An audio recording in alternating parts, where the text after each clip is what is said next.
Bigyan ng pagkain, sabi Duterte, yung mga ralista.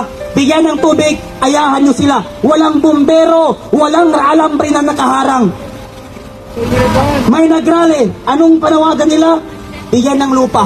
Binigyan ng lupa. Sa Boracay, binigyan ng lupa yung mga katubo. Anong ginawa ni Marcos? Binawi. Yung mga rallyista, ipinabook sa Manila Hotel. Pinatulog ni PRRD ng maayos. Binigyan ng allowance at pinawi sa kanilang probinsya. Yung PGH, Philippine General Hospital, ipinatawag ni PRRD. Anong sabi ni Duterte? Magkano ang nagagastos nyo sa isang buwan? Anong sabi ng Philippine General Hospital, PGH? 60 million. Sapat na yun. Anong sabi ni Duterte? Bibigyan ko kayo ng 100 million. Natawa ang General Hospital, Philippine General Hospital. Anong sabi? Malaking tulong yung PRRD. Anong sabi ni Duterte? Hindi.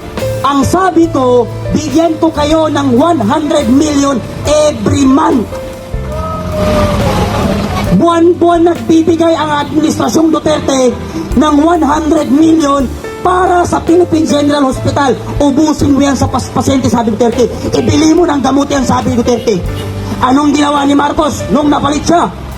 0% ang natira sa PhilHealth. Kaya ang daming nakapilang may rayuma, ang daming nakapila na senior citizen, ang daming buntis na hindi maoperahan dahil 0% ang PhilHealth. Ano ang sabi ni Duterte? Kawawa naman ang mga tricycle driver, kawawa naman ang mga jeepney driver. Every 5 months, nagpaparenew ng driver license. Gawin nating 10 years ang passport pati license. Di ba tumaas? Di ba naging 10 years? Ano ang sabi ni Digong? Kawawa ang mga pulis, kawawa ang mga sundalo, kawawa ang mga guro. Ang baba ng kanilang sahod, itaas nga natin.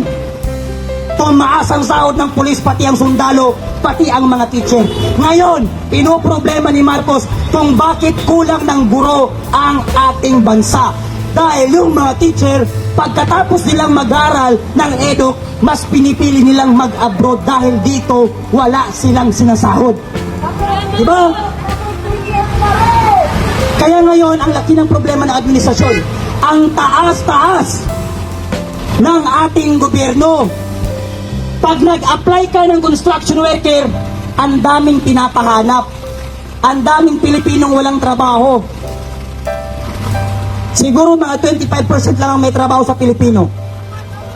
Kaya ngayon, tayo ay nananawagan sa kataas-taasang hukuman ng malungkot na Republika ng Pilipinas na magdesisyon kayo sa aming isinumiti sa inyo na pirma ng Pilipino upang sa gayon marinig namin kung ano ang inyong desisyon sa pagnakaw at pagkidnap sa ating presidente na si Rodrigo Roa Duterte. Pangalawa, ang Pilipino ay hindi pumapabor sa ginagawang impeachment sa kay VP Sara. Pangatlo, ibaba ang lahat ng bilihin sa ating bansa at ibalik nila ang mga ninakaw nila at ipakulong ang lahat ng mga politikong magnanakaw.